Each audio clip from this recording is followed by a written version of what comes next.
friends, Louise with Louise Make Art, and welcome to my channel.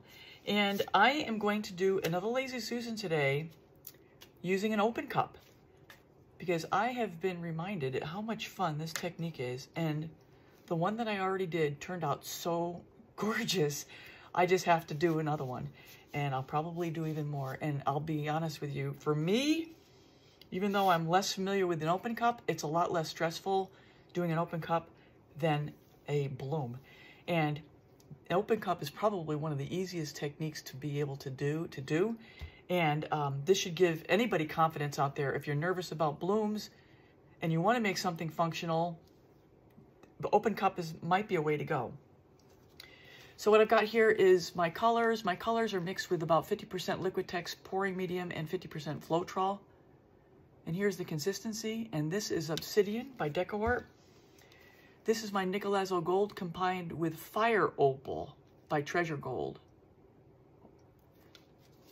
This is my 24 karat gold. Let me show you the Fire Opal.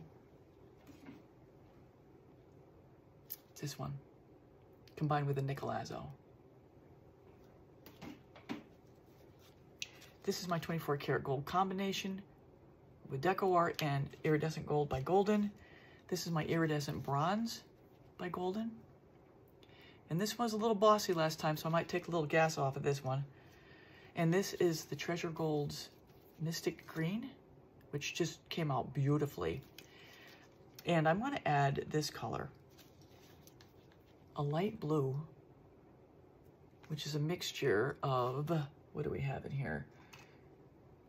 It's a repurposed paint that I had done when I was doing those crazy traveling pours.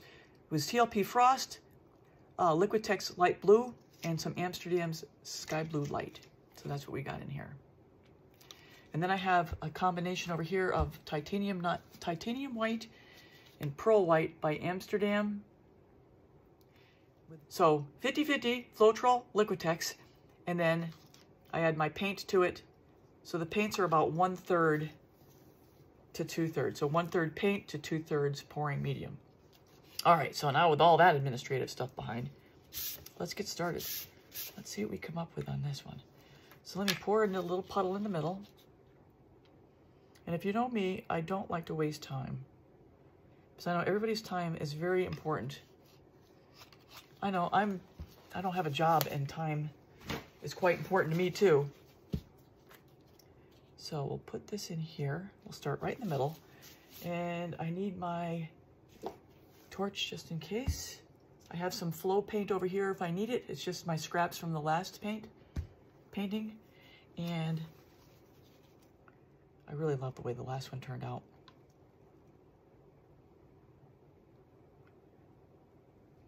So I'm just kind of sealing in the cup a little bit here. And by the way, I did prime this first, and then I painted it with Kills for a little extra layer, because this is thinner paint than my bloom, and I want it to fully nicely cover this top for a smooth finish. So that's why I put the primer down. Here we go. Let's see what we get. Starting out with Obsidian.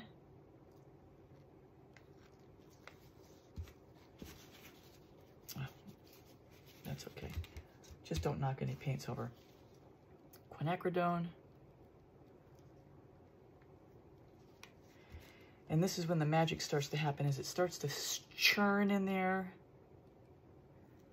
These paints mix together, and they flow out from under the lip of the cup.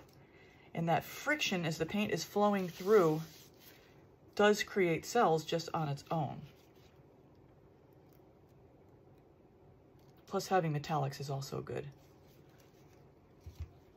So we're just gonna see what this one decides it wants to do today. So everyone, in the interest of time, I'm going to pick up the pace here. You can see what I'm doing as I'm layering the cup, and I will come in and chime in when I need to. I'll play music in the meantime.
this in the sink.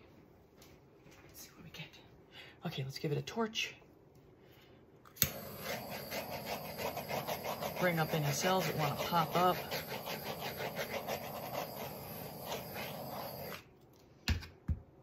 Then let me get some flow paint down. So this is my scrap paint from the other day. It's a really pretty green. So I'm just gonna lay this around as my flow, my stretch paint. So I'm gonna fast forward as I go through laying down the flow paint here.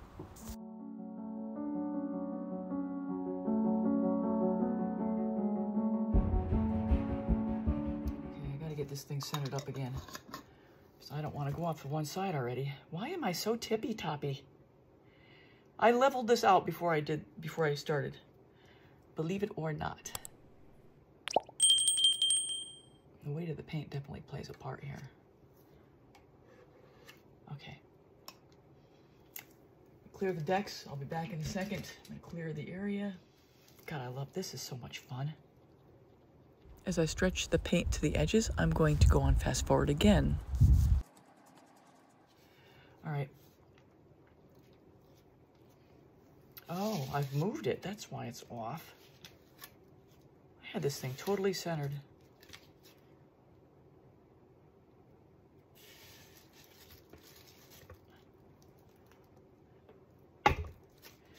So if you know me, you'll know I start out very gently. Number one, to see if I'm centered, and number two, to start the paint spreading very slowly. I want it to spread out as evenly and uniformly across the surface as much as possible.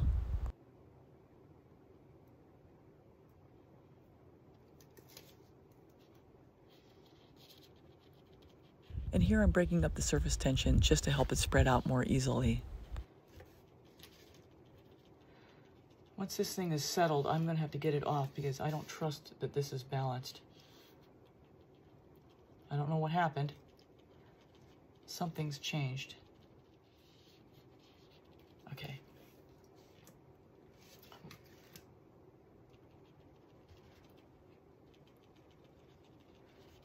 Enough of administration here.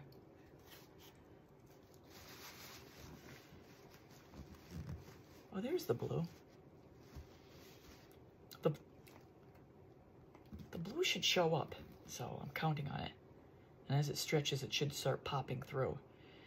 Because in my experience, blue is usually a light density color, and it should percolate up through the densities of the heavier paints.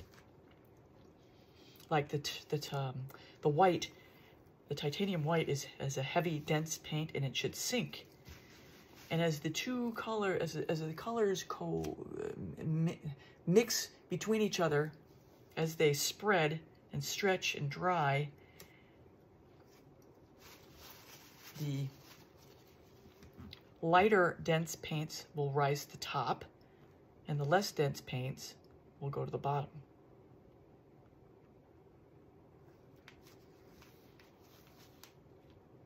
Well, this one's much brighter than the last one.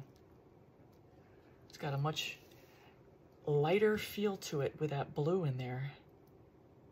I'm a little heavy-handed on the blue there. It's probably when I did my dump. But I think most of that's gonna spin off.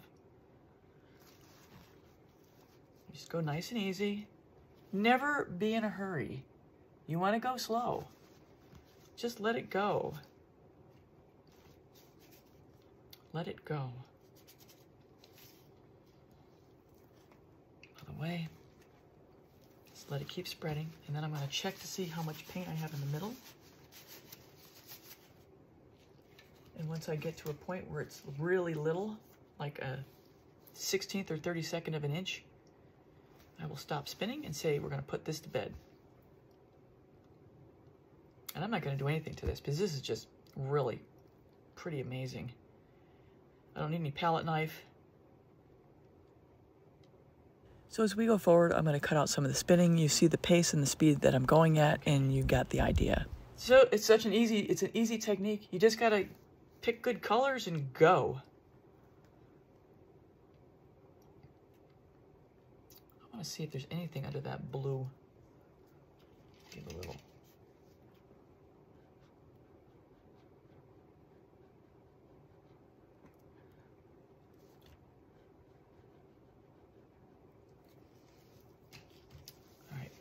like to get a little of that off. I think it's too much. A little too much blue.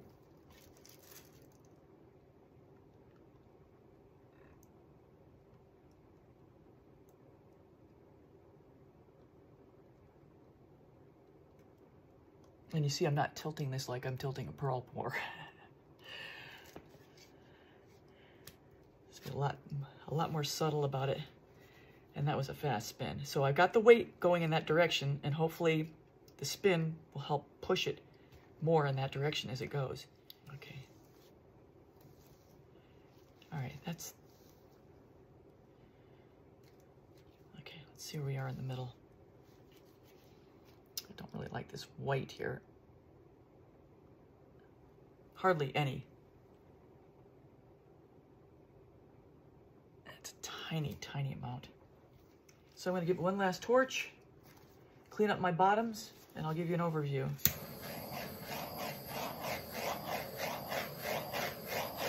Always keep your torch moving when you're torching anything.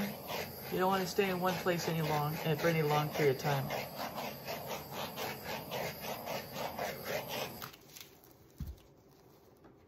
Oh, I love it. I love it.